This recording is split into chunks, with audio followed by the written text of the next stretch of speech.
The downfall of Cody Garbrandt was probably the least expected downfall in UFC history because he looked like one of the best to ever do it. He came into the promotion 10 years ago against Marcus Brimage, had a very viral KO of Thomas Almeida, and the win that got him a title shot was against WEC legend Takeya Mizugaki. He had some other wins in the promotion leading up to that, but all those wins at 9-0 made him come into a fight with Dominick Cruz. And this fight was amazing. It was one of the best performances you'll ever see against a man that torched Team Alpha Male. He was the Thanos of Team Alpha Male.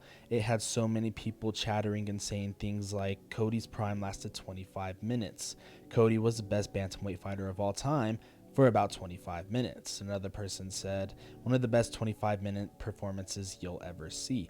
And given from there after that win, he would star in the very viral season of Tough against former teammate TJ Dillashaw. Got on my personal base, I lashed him up like an eagle. This was probably the most viral season of Tough, and it was probably the first season I remember where the coaches were bickering on every single episode, and we got to see a lot of Cody Garbrandt's personality. Not only his personality, but we got to see that he was a hothead and that he was really very emotionless in the sense that when him and TJ would start arguing, he would basically react by trying to fight and not talk things out.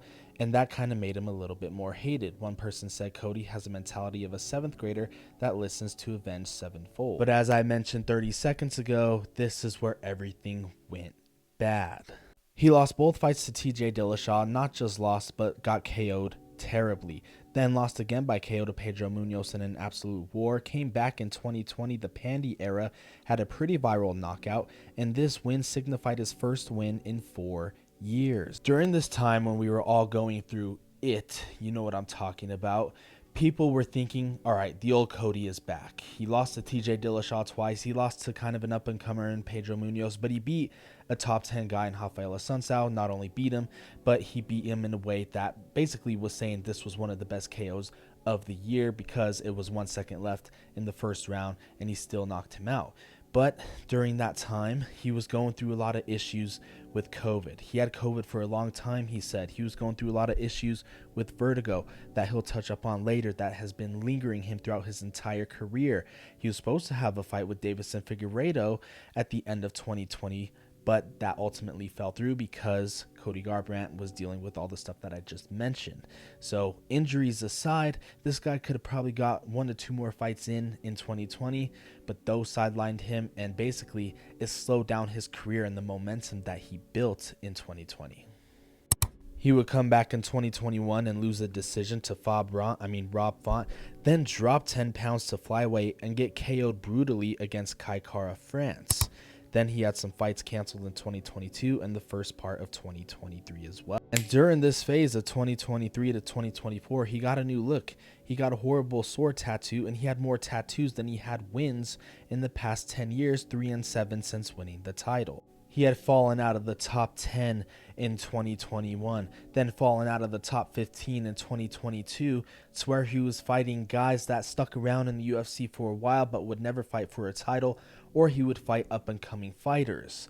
He did fight a guy in Trevin Jones that nobody really knows about. He won that fight. It was his first win in 3 years at that point. Then he defeated Brian Kelleher, who again won't be fighting for a title anytime soon, but to the hardcore fan base, so many people like him, and he accumulated a little bit of a win streak. But then came the Deiveson Figueiredo fight, and finally we got that fight at a weight class that was natural for both Deiveson and Cody. But if you ask Cody, he was dealing with the lingering vertigo issues leading up to that fight, and that ultimately ended up in him losing the fight. Yet again, another loss in this stretch of time. You talked about the vertigo thing. I just kind of wanted to get into that a little bit because we've seen with like professional golfers who get vertigo on the golf course, they get it to the point where like they'll be walking down the fairway and they have to lie down because it's so bad. That's golfing. You got to go in there and you got to deal with somebody that's punching you in the face for 15 or 25 minutes. Plus you've got to be able to, be balanced and light on your feet on there. So when it came to the vertigo, like, was it to the point that you couldn't even like move side to side without getting off balance or things like that? Oh, it was horrible. It was actually in the Davison fight when I got taken down. And that's why I laid there. I was like, oh man, I couldn't. It's just spinning so bad. Felt like had the drunk spins, and I'm like, I got Davison, saying, come on, Cody. And I was like, bro, like once I stop spinning, man, I'm getting up. And we're getting after it, but they just never stopped. And then training takes in. I was in a vulnerable position where he could really elbow the shit out of me. I was trying to hold his head, and I really didn't know. I couldn't really see, but I could hear. Like I just feel like I was on the carousel. I could know my coaches were on the right, so I knew I was positioned in the right. But like in those transitions of the arm choke and then getting the hooks in, like my body wasn't reacting. Like I was just so lagged. And then I was in, just after the fight, I ended up having to just like tap out. It was horrible. And then go in the back, and Heather and Olivia took care of me. They gave me some like stuff to help me from throwing up. Constantly threw up.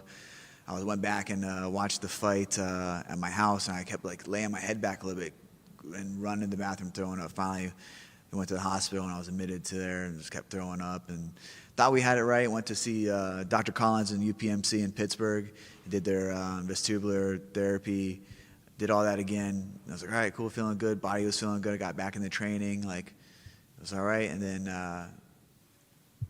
fight week with Miles Jones, that Tuesday I woke up and told my girlfriend, I was like, man, I got vertigo. And I just couldn't stop throwing up. Didn't even know where I was at. She had to help me to the car, drive me there. We drove me to the UFC PI.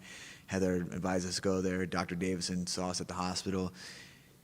Drugged me up so much that I'd wake up, throw up, pass back out. Like I was just out of it. And it was like a couple months, man, I just felt not myself. Had to go back to the UPMC, go through their vestibular therapy. So like I said, like that 14 months out wasn't just like I chose to be out. Like I was dying to get back. Like I loved to fight. I enjoyed to fight. Like Davison fight was good, until it wasn't. It's something that I couldn't control. I'm not saying this to be a dick or to be facetious, but it sounds like the MMA demons were coming to collect their debt on Cody Garbrandt, as if he wasn't going through a lot at that point in his life. But I digress. We go into the Raoni Barcelos fight. Raoni Barcelos is the oldest looking 38-year-old you'll ever see. Again, another fighter outside of the top 15. Won't be fighting for a title anytime soon.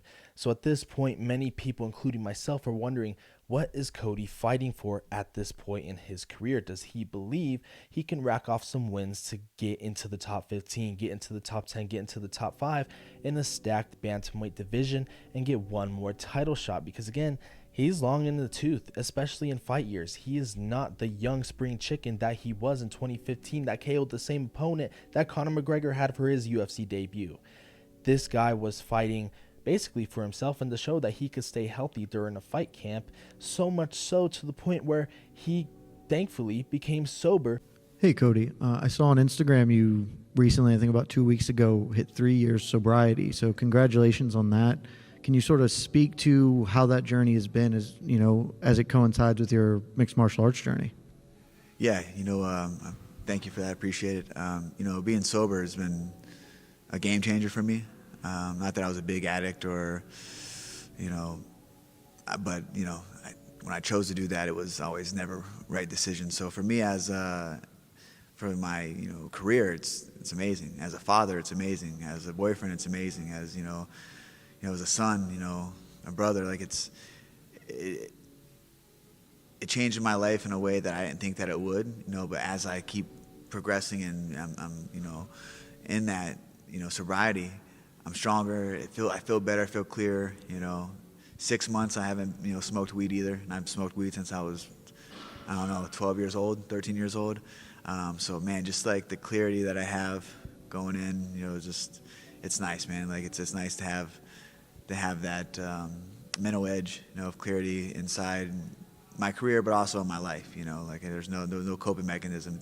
You face your fears and you get up every day and tackle them no matter what. We all go through things, it's like we don't need to mask them with drugs or alcohol. And I come from a long line of, addicts. My father's an addict, been in prison my whole life, had a lot of examples in my life that were, family members and uncles that been incarcerated, addicts.